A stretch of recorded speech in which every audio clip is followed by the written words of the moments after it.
parents, teachers, caregivers, therapists, people who are sent into the classrooms to observe children. I am here to give you guys a complete list of, well, it's sort of complete, but anyway, it's a list of things that I look for when I go into the classroom. So parents or teachers can send me referrals through our program, and I go out to observe the children to see if they have any social emotional concerns, or if they have any diagnosis that they or any mental health conditions that they probably should have looked at further to be completely diagnosed.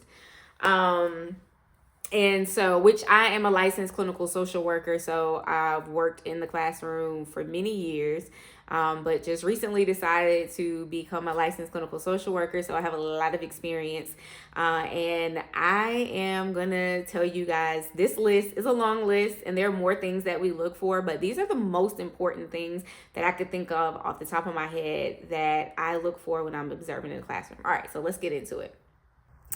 So number one, I am looking for greeting. Like, how, when I walk into the room, do the children greet me? Do they pay attention to me being there? Do they notice that I am in their space, in their classrooms? I just want to know, like, are they going to acknowledge my being? Now, that's not to say that I want them to come up to me and say, hi, my name is so-and-so. How are you? No. Are they even just going to look up at me and see? Are they going to cry? What are they going to do? Next, I want to know, does the child initiate play with other children? Initiate play, meaning, will they start to play with another child? Will they bring a toy to a child to ask the child to play? Will they try to engage in play that's already happening with other children? Or are they kind of just standoffish? Will they not try to initiate play? And then I'm looking at how they initiate play. Are they snatching toys from the other kids? Are they hitting kids? Pushing them down? I want to know all these things. Are they initiating play, and how do they initiate play? I'm also going to look at, are they cooperatively playing together, or is it parallel play? Now, depending on the age of the child, parallel play is appropriate. So if they're fresh 2-year-olds, then they're going to be parallel playing. Parallel playing is when they're playing side by side. Like, they notice each other next to one another, but their toys aren't, they're not crashing the toys into each other. They're not, playing with the dolls with one another. They're literally playing in their own space, but side by side.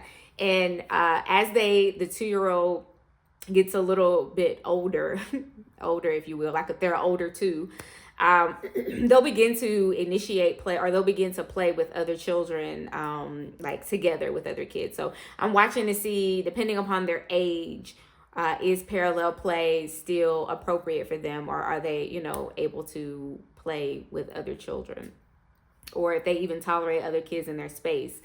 That just depends on their temperament, and if they have any other concerns that might be alerting us.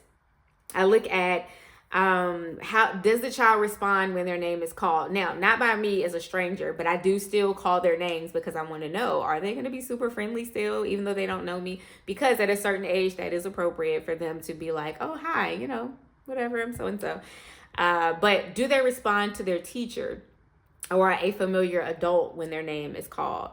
Because if they don't, then that could possibly be a red flag, what we call a red flag. But also, I give these 3-year-olds a lot of what I call COVID grace, because they're at the end. I feel like they're at the tail end of COVID, and a lot of things haven't gone back to the way they were before. Some things have, a lot of things have, but not everything. And also, we're in a generation of iPads, so a lot of children are not encouraged to make eye contact. So they're, hey, little Sarah, do you want some cereal for breakfast? Sarah's swiping away playing, yes.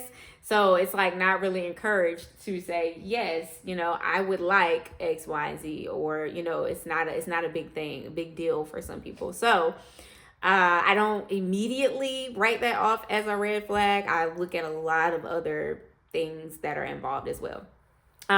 Next, I look at, can the child transition from one activity to the next with minimal disturbance or upsetness or anger, crying, without tantrums? It's normal for them to be a little whiny, like, oh, like, do we have to? Like, I want to play longer, whatever. But if they're having a full on tantrum and not wanting to transition, and if it's every single transition, then that is something that it's an area that we need to help children to improve in. Also, though, I look to see if the teacher is providing warnings. Hey, like a 5-minute warning, 3-minute warning, 1-minute warning, telling them, or some type of something. Is it a song, a cleanup song? Is it a bell ringing? Something that alerts them that a change is going to happen. Because that's important for kids. And so I take all that into consideration. Next, I look at, do they follow 1 to 2 step directions? Like pick up your bowl off the table and take it to the trash can. Or if it's, pick the book up, put it back, or whatever, 1 to 2 step directions, especially at that 2-year-old mark, they should be able to do that with ease. So I'm looking to see if that's a part of their, if that's a part of the things that they can do, or if they, need a little help. I look to see how kids are playing with toys. So sometimes as adults, we forget children are new humans. And so they don't know, we have to teach them how to play with things. We have to show them how to play with toys. So I like to see if they're playing with toys correctly.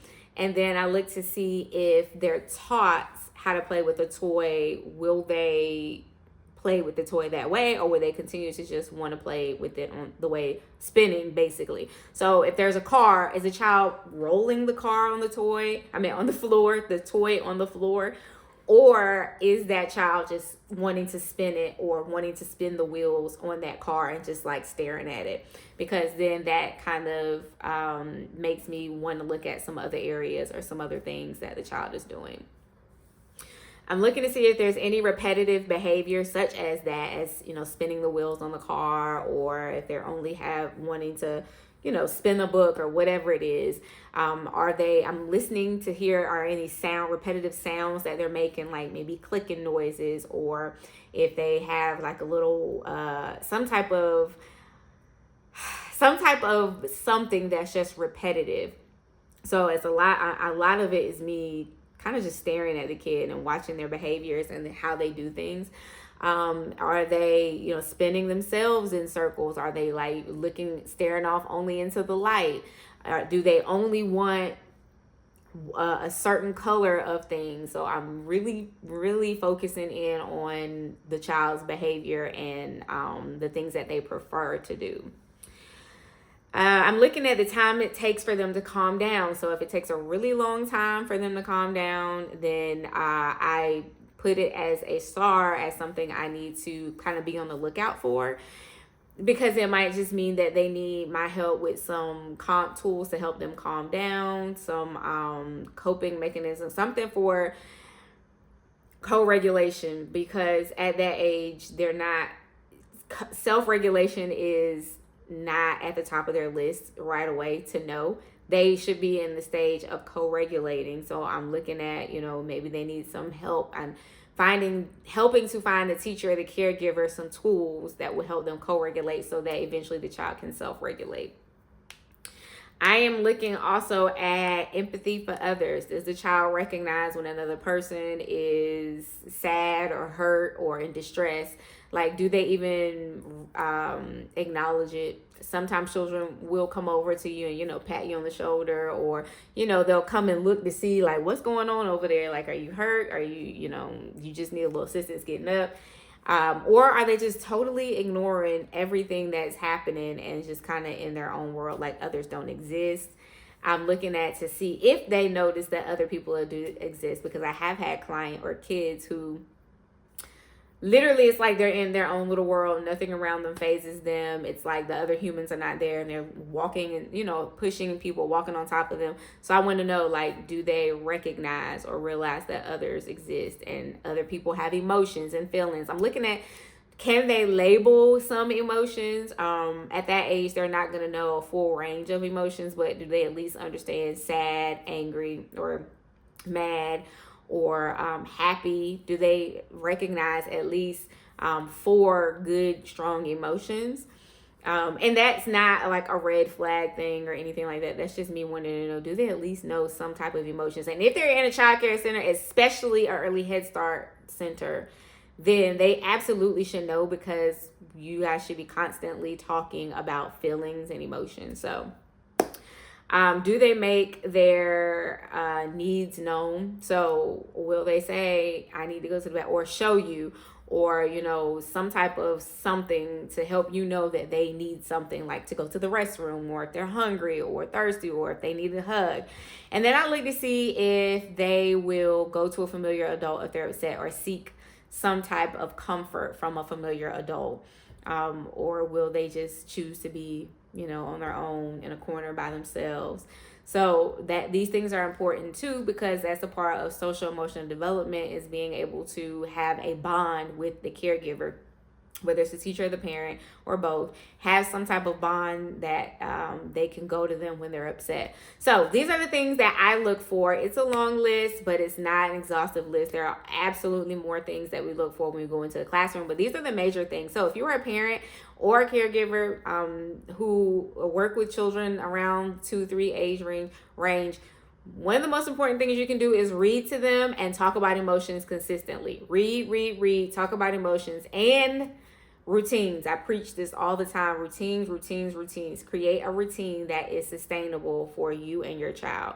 But most importantly, find books about emotions. Read stories to them. You guys make up stories together. All of these things will help your child to build their social emotional vocabulary and their tolerance and their tools for calming down. All right, y'all, that's all I have for now. Look out for my next video, and comment down below. Don't forget to comment, subscribe, like all this stuff, but comment down below if you are a therapist or a teacher, a parent, or whatever. Tell me how you feel about this list of things that we look for, because these are also things that come from the DECA. Some of these are a list of questions that are on a DECA, which is an assessment that a formal assessment that I use for children in the classroom as well. So tell me what y'all think about these things. And I'm gonna be looking for your comments in the comment section. Share this with somebody, like, comment, subscribe, turn the little bell on so you know when I'm getting ready to post again, which I'm trying to do a video a day. So I'll see y'all tomorrow. Talk to you later. Bye.